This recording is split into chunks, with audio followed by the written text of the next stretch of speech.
नमस्कार मेरे प्यारे मित्रों, स्वागत है आज की एक नई वीडियो में। दोस्तों आज की इस वीडियो में आप सभी के सामने कक्षा 10 संस्कृत के मोस्ट इंपॉर्टेंट निबंध लेकर के आ गया हूं। ये बोर्ड एग्जाम में 8 अंक के आते हैं। जी हां दोस्तों, 8 अंक का बोर्ड एग्जाम में आता है। और आज की इस वीडियो को यदि आप पूरा देख लेंगे ना तो बोर्ड एग्जाम में 8 अंक आपके पूरे कन्फर्म होने वाले हैं। क्योंकि दोस्तों मैं जितने भी इंपॉर्टेंट निबंध थे वो सब कुछ लेकर के आ गया हूँ। सब पर डिटेल में आपको निबंध बताऊंगा कैसे आपको एग्जाम में लिखना है। प्लस मेन चीज ये है दोस्तों कि मैंने यहाँ पर इसको सरल शब्दों में लिखा है, ठीक है ना, बहुत ही सिंपल शब्दों में, आसान शब्दों में लिखा है। तो चलिए दोस्तों बिना देरी के वीडियो को शुरू करते हैं। बस वीडियो में अंत तक जुड़े रहें और एक एक निबंध को अच्छे से देख लीजिएगा, स्क्रीनशॉट ले लीजिएगा और कॉपी पर नोट कर लीजिएगा, ठीक है। तो चलिए शुरू करते हैं। तो देखो दोस्तों, मोस्ट इंपॉर्टेंट की कैटेगरी में सबसे पहला आता है दोस्तों सतसंगति।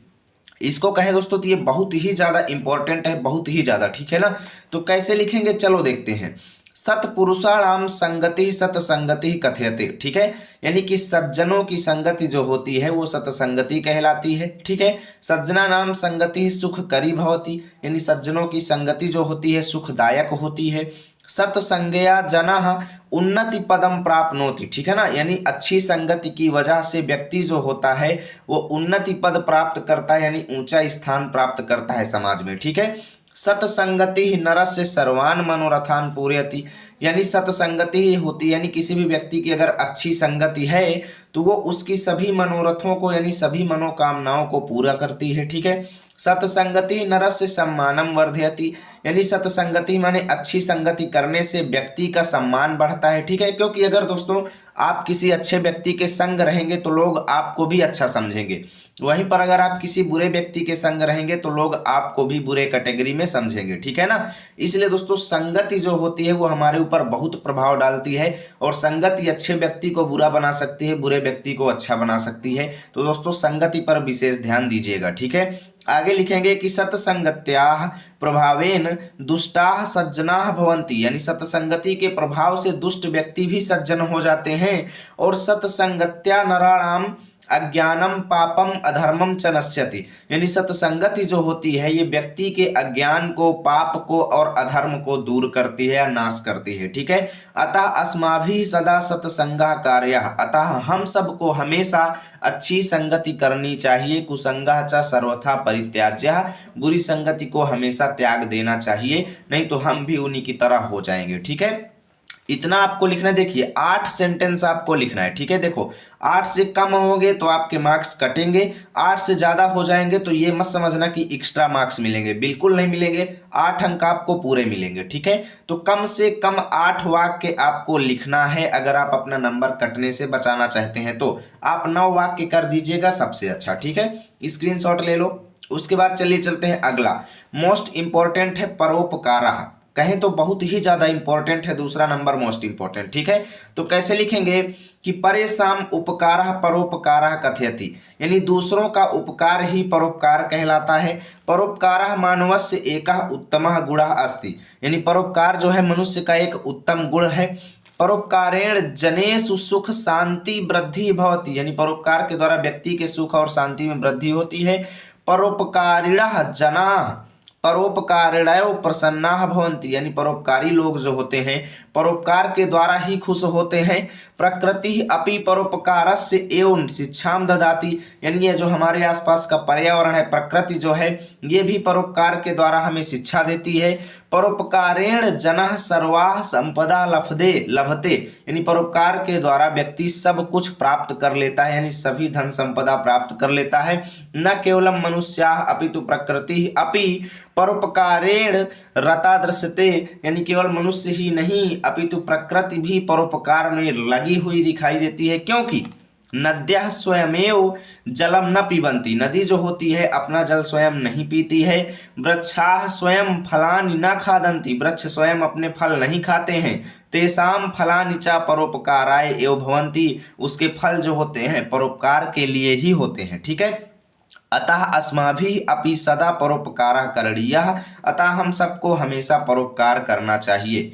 इतना आपको लिखना है। इसका भी स्क्रीनशॉट ले लो, ठीक है, पूरा स्क्रीनशॉट ले लो, ऐसे ही लिखना है। चलिए चलते हैं अगले इंपॉर्टेंट निबंध पर। तो दोस्तों अगला इंपॉर्टेंट निबंध है संस्कृत भाषायाः महत्वम। इसमें लिखेंगे कि संस्कृत भाषा संसारस्य प्राचीनतमा भाषा अस्ति, यानी संस्कृत भाषा जो है संसार की सबसे प्राचीनतम भाषा है। अस्याः भाषायाः व्याकरणम अद्वितीयम अस्ति, यानी इस भाषा का व्याकरण जो है अद्वितीय है, यानी ऐसा किसी भी भाषा का व्याकरण नहीं है जैसा इस भाषा का है। ठीक है। पुरा सर्वे जनाः संस्कृत भाषायाम एव वदन्ति स्म, यानी पहले प्राचीन काल में सभी लोग संस्कृत भाषा ही बोलते थे। ठीक है। समग्र प्राचीन साहित्यम संस्कृत भाषायाम एव लिखितम अस्ति, यानी संपूर्ण प्राचीन साहित्य जो है संस्कृत भाषा में ही लिखे गए हैं। ठीक है। संस्कृत साहित्यस्य अध्ययनेन सद्विचाराः स्वयमेव उत्पद्यन्ते, यानी संस्कृत साहित्य के अध्ययन के द्वारा ही अच्छे विचार अपने आप उत्पन्न हो जाते हैं। संस्कृत भाषा एवं भारत देशम एकतये सूत्रम बध्नाति। ठीक है। यानी संस्कृत भाषा जो है संपूर्ण भारत देश को एकता के सूत्र में बांधती है। आगे लिखेंगे कि संस्कृत भाषा सर्वासाम भारतीय भाषाणाम जननी अस्ति, यानी संस्कृत भाषा जो है सभी भारतीय भाषाओं की जननी है। आगे लिखेंगे कि अस्याः भाषायाः साहित्यम सर्वथा सुविशालम विद्यते, यानी इस भाषा का साहित्य जो है सब प्रकार से सुविशाल है, यानी विशाल है या बड़ा है। ठीक है। संस्कृत भाषा पूरा काले सर्वसाधारण जना नाम वाग व्यवहार भाषा चासीत, यानी संस्कृत भाषा जो है प्राचीन काल के सभी लोगों की आपस में बातचीत करने की भाषा थी। ठीक है। इतना आपको लिखना है भैया, इसका भी स्क्रीनशॉट ले लो। ऐसे ही एग्जाम में लिखना है, 1-2 बार लिख करके प्रैक्टिस कीजिएगा, आपको तैयार हो जाएगा। 8 सेंटेंस आपको लिखना है। ठीक है। विद्या में देखिए कैसे लिखेंगे, मोस्ट इंपॉर्टेंट ये भी है। ठीक है। तो इसमें लिखेंगे कि अस्मिन् संसारे विद्या एवं सर्वप्रधानम धनम अस्ति, विद्या धनम चोरो अपि चोरयितुम न शक्नोति, यानी विद्या धन को चोर भी चुरा नहीं सकता है। नपः अपहर्तुम न शक्नोति, यानी राजा भी अपहरण नहीं कर सकता है। अन्य धनम भ्राता विभज्यते किंतु विद्या धनम भ्राता न विभज्यते, अन्य धन को भाई बांट लेता है परंतु विद्या रूपी धन को कोई भी भाई बांट नहीं सकता है। विद्या मानवस्य बुद्धे विकासः भवति, यानी विद्या के द्वारा मनुष्य की बुद्धि का विकास होता है। आगे लिखेंगे कि विद्या विनयम ददाति, विद्या विनम्रता देती है। विद्या सर्व सुखानाम परम कारणम अस्ति, यानी विद्या जो है सभी सुखों का प्रमुख कारण है। विद्या विहीनः नरः पशुतुल्यः भवति, यानी विद्या से हीन व्यक्ति जो है पशु के समान होता है।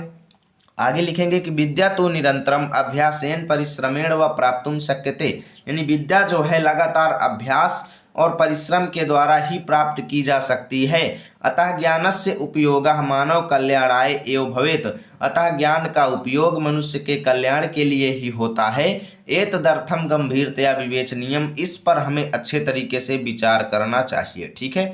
तो यहाँ से आपका पूरा निबंध जो है कंप्लीट होता है। अगर इतने निबंध आप तैयार कर लेंगे ना तो 8 अंक आपके कंप्लीट होने वाले हैं, कोई भी इसमें दिक्कत नहीं है। इतने में से कोई ना कोई आपके बोर्ड एग्जाम में जरूर फंस जाएगा। ठीक है। अब आप लोगों को इसकी PDF चाहिए तो टेलीग्राम पर जाएं, लर्न विथ RP लिखें, हमारा चैनल आएगा, उसको ज्वाइन करें, वहाँ पर इसकी पूरी PDF मिल जाएगी।